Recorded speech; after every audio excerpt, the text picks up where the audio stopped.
Okay, here we have my old X-mid 2 solid, pegs etc. inside, and here we have its new baby brother, the X-mid 1, which I received this week from Canada. I haven't even taken it out of the bag. I ordered it without pegs, as I have enough pegs of my own. We just put in the scales. That should be fitting in. Now, on the scales, it comes in at 889 grams, which is a lot less than over 900 they were saying. Well, I put the cord on top and it comes in at 890. Now, a full complement of pegs, that includes 4 guy lines for the bottom, 2 for the sides. It also includes your 2 main guy lines, etc. Comes in at 195 grams. So 195 grams for the pegs for a full complement, plus the tent and all its little cords, etc. Brings it just over a kilo, 1086.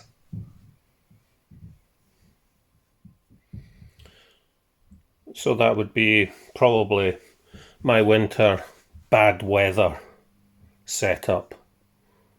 If I only put in the minimum pegs I need, we shall see how that goes. So I need the 4 corner pegs, 2 guy line pegs, and 2 shepherd's hooks for the doors, and its associated bag.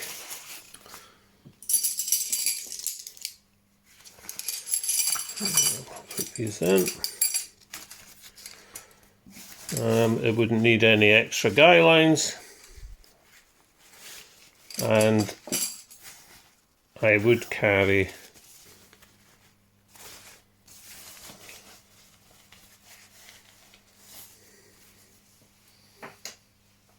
I always carry these 3D printed tips for my trekking poles. They're soft, just to protect the tent. I have one for my X-mid 2 as well. 998 grams for the trail weight for the minimum, without the other pegs. 1 kilo if I put the shock cord on the top. That suits me, as my Vango Helium with pegs etc. was kicking 1.4 and with the footprint 1.5, so I've saved 500 grams. I'm happy. I'll be keeping the X-mid 2 for when I go with my wife. Now, today we need to go and pitch this thing. So welcome to outside. This is my garden, and I'll just get the tent ready. There'll be some bits that'll speed up, just because it's a bit boring. It's a bit gusty, a bit windy, and I'm not the most agile person these days, so bear with me. Now, I do have experience with my X-mid 2. This is a lot smaller footprint, but the pitching is the same sort of idea.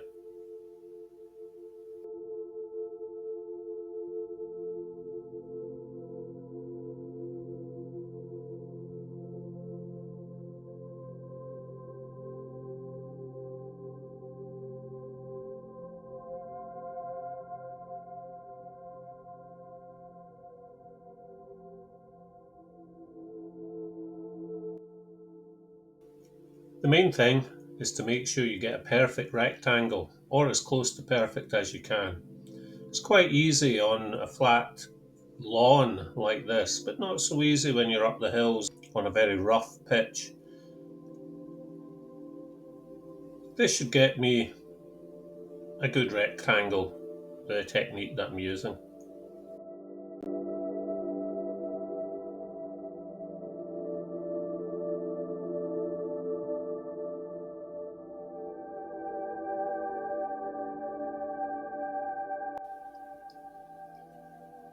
I use bog standard trekking poles, but I do use tips to try and protect the tent from the trekking pole tips. They're just 3D printed.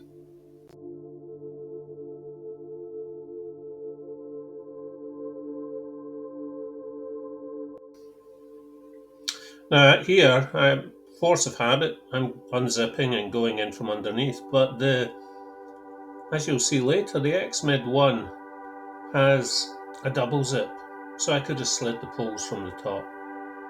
I put them to about 120, and then I'll just adjust them as I go along.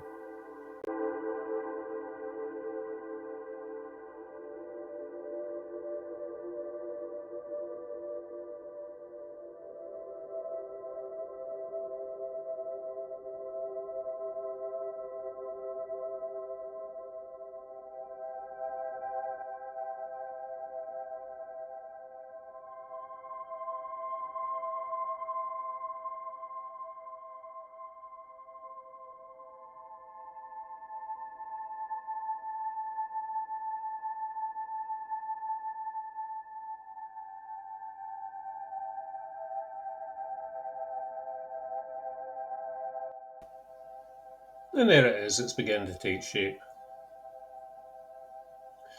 At the bottom of each zip is a clip, and with my dexterity issues, I find them quite difficult to undo and to do up. There you go, there's the double zip. Just adjust the pole a little bit. Now I did make an error. When I was putting in that pole, I managed to get it looped into a webbing strap. So that's why it's a little bit wonky at the top. I won't make that mistake again. The usual magnetic tiebacks on the fly, same as my X-mid 2. Just going around, sorting it, and clipping in the inner. The inners have those clips again, not hooks or anything. I really do find them difficult for me. That's the only issue I have. And it isn't an issue of the tent, it's an issue pertaining to how I can use my fingers, basically, which isn't very well. I'm not going to guy this out today. As you can see, it's standing up with 4 pegs. And the pegs aren't even adjusted and pulled all the way in. One of them's almost coming out there.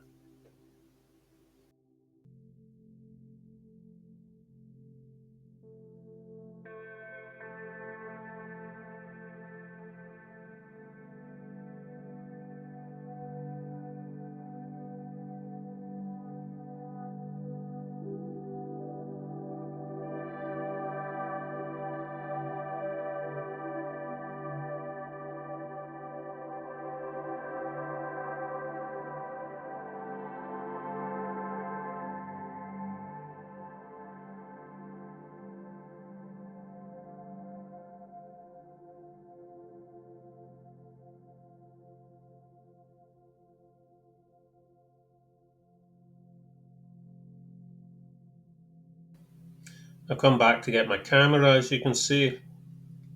Phone camera. I'm filming with a Hover Air X1 at the moment.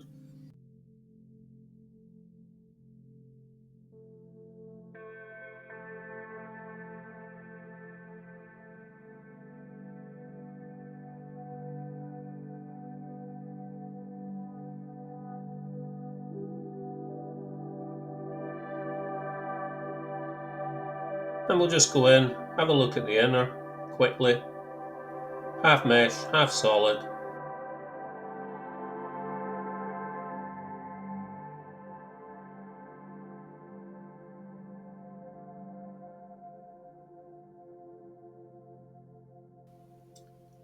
And a little walk around with the handheld camera.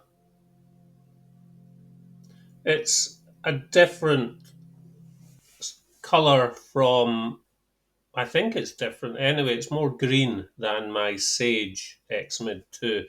It's a nice colour, I like it. So, I hope you enjoyed this look at the X-mid 1 Solid of 2025. If you liked the video, give it a like, hit that subscribe button, and I'll see you all later. Bye bye.